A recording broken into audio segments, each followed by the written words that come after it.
સિંગવડ તાલુકા અને ગોવિંદ ગુરુ લીંબડી તાલુકાની સરહદ પર આવેલ સિંગાપુર મુણધા ફૂલપરી માર્ગના તાત્કાલિક નવનિર્માણ અને નાણાંની સફાઈ અંગે રજૂઆત. માનનીય કલેક્ટર શ્રી દાહોદ, માનનીય જિલ્લા વિકાસ અધિકારી શ્રી દાહોદ, કાર્યપાલક ઇજનેર શ્રી માર્ગ અને મકાન વિભાગ દાહોદ, તાલુકા વિકાસ અધિકારી શ્રી સિંગવડ તાલુકો, તાલુકા વિકાસ અધિકારી શ્રી ગોવિંદ ગુરુ લીંબડી તાલુકો, તાલુકા વિકાસ અધિકારી શ્રી લીમખેડા તાલુકો, વિષય સિંગાપુર મુણધા ફૂલપરી ગામોને જોડતો મુખ્ય માર્ગ નાળાની જર્જરિત હાલત અને આજુબાજુના સફાઈ અંગે તાત્કાલિક કાર્યવાહી બાબતે રજૂઆત. સવિનય રજૂઆત છે કે સિંગવડ તાલુકા અને ગોવિંદ ગુરુ લીંબડી તાલુકાની સરહદ પર આવેલ સિંગાપુર મુણધા અને ફૂલપરી ગામોને જોડતો મુખ્ય માર્ગ છેલ્લા 3 વર્ષથી અત્યંત ખખડધજ અને જર્જરિત હાલતમાં છે. આ માર્ગ પર આવેલ નાળાની હાલત પણ ખૂબ જ ખરાબ છે. તેની પાળીઓ તૂટી પડી છે. તેમજ આજુબાજુ ગંદકી અને ઝાડ ઝાખર વધતા લોકો માટે જોખમ સ્થિતિ ઊભી થઈ છે. સિંગવડ તાલુકા સિંગાપુર ગામના સીમાડાથી શરૂ થઈ ગોવિંદ ગુરુ લીંબડી તાલુકાના મુણધા ગામ થઈ લીમખેડા તાલુકાના ફૂલપરી ગામના સીમાડા સુધીનો રસ્તો હાલમાં વાહન વ્યવહાર માટે અત્યંત જોખમી બની ગયો છે. રસ્તા પર મોટા મોટા ખાડા પડી ગયા છે.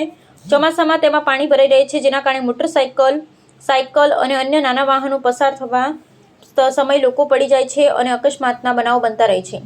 ખાસ કરીને સિંગાપુર ગામના નિશાળ ફળિયા અને નિવાસ ફળિયાના બાળકોને શાળાએ જવા આવવામાં ભારે હાલાકી પડે છે. વરસાદી મોસમમાં વિદ્યાર્થીઓ માટે આ રસ્તો વધુ જોખમી બની જાય છે. આ ઉપરાંત ગ્રામજનોને નીચે મુજબ ગંભીર મુશ્કેલીઓનો સામનો કરવો પડે છે. દૈનિક અવરજવર કરવામાં ભારે તકલીફ, દવાખાને જવા માટે 108 એમ્બ્યુલન્સ અને ખાનગી વાહનોને અવરજવરમાં વિલંબ, ડિલિવરી જેવી તાત્કાલિક પરિસ્થિતિમાં ગર્ભવતી મહિલાઓને ગંભીર જોખમ, મરણ પ્રસંગ અને અન્ય સામાજિક પ્રસંગોમાં અવરજવરમાં ભારે અડચણ. ચોમાસામાં પાણી ભરાતા માર્ગ સંપૂર્ણપણે જોખમી બની જાય છે. આ માર્ગ દાહોદ બાયપાસ તરફ જતો મહત્વપૂર્ણ સંપર્ક માર્ગ છે. તેમજ બિલવાણી બજાર તરફ જવા માટે પણ મોટા પ્રમાણમાં ઉપયોગમાં લેવાય છે. તેથી સમગ્ર વિસ્તારના લોકો માટે આ માર્ગ જીવન જરૂરી માર્ગ સમાન છે. અમારી મુખ્ય માંગણીઓ સિંગાપુર મુણધા ફૂલપરી માર્ગનું તાત્કાલિક સ્થળ નિરીક્ષણ કરવામાં આવે. માર્ગ પર આવેલ તૂટી ગયેલા નાળાનું મજબૂત સમારકામ કરી નવી પાળીઓ બનાવવામાં આવે. નાળાની આજુબાજુની ગંદકી, ઝાડ ઝાખર અને કચરાની તાત્કાલિક સફાઈ કરવામાં આવે. સમગ્ર માર્ગનું ગુણવત્તાસભર ડામરીકરણ સહિત નવનિર્માણ હાથ ધરવામાં આવે. ચોમાસા દરમિયાન અકસ્માત નિવારણ માટે તાત્કાલિક ખાડા પૂરવાની કામગીરી કરવામાં આવે. આગામી 30 દિવસની અંદર માર્ગના નવનિર્માણ તથા નાળાની સફાઈ અને સમારકામની કામગીરી શરૂ કરી પૂર્ણ કરવામાં આવે, જેથી ગ્રામજનો, વિદ્યાર્થીઓને સુરક્ષિત અને સરળ અવરજવર મળી રહે. ગ્રામજનોની સલામતી, વિદ્યાર્થીઓના શિક્ષણ અને તાત્કાલિક આરોગ્ય સેવાઓને ધ્યાનમાં રાખી આ રજૂઆતને પ્રાથમિકતા આપી વહેલી તકે યોગ્ય કાર્યવાહી કરવા વિનંતી છે. આભાર. રજૂઆત કરનાર મેલડી સરકાર નિરંજનભાઈ ભાવિનભાઈ પરમાર, ગામ મુનાવાણી, તાલુકો સિંગવડ, જિલ્લો દાહોદ.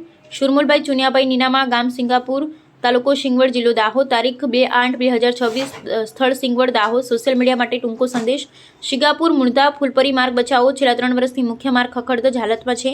મોટા ખાડા, તૂટેલા નાળા, તૂટી ગયેલી પાળીઓ અને આજુબાજુ ગંદકીના કારણે વિદ્યાર્થીઓ, દર્દીઓ અને ગ્રામજનોને ભારે હાલાકી પડી રહી છે. મુખ્ય માંગણીઓ રસ્તાનું તાત્કાલિક નવનિર્માણ, તૂટેલા નાળાનું સમારકામ, પાળીઓનું પુનઃનિર્માણ, આજુબાજુનું સંપૂર્ણ સફાઈ. અમે માંગ કરીએ છીએ કે આગામી 30 દિવસમાં કામગીરી શરૂ કરવામાં આવે. ગામનો વિકાસ, લોકોની સુરક્ષા, તાત્કાલિક કાર્યવાહી જરૂરી. રિપોર્ટર શ્રીકાંતભાઈ કે વહોનિયા.